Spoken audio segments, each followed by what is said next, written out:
Idol mga unta. Ay may nagpiknik sa kwan ba? Sa gilid suba. Pinubre ng mga kinananan.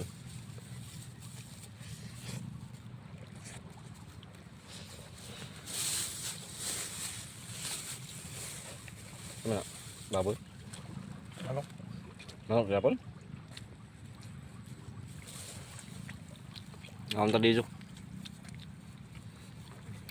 Hindi siya may maglambat. Mga sa amin kay gutom na. Ang oras na. Okay, init.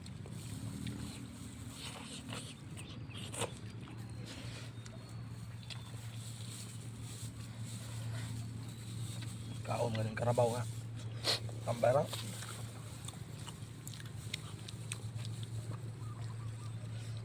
Init man di. Atay. So ayun mga idol.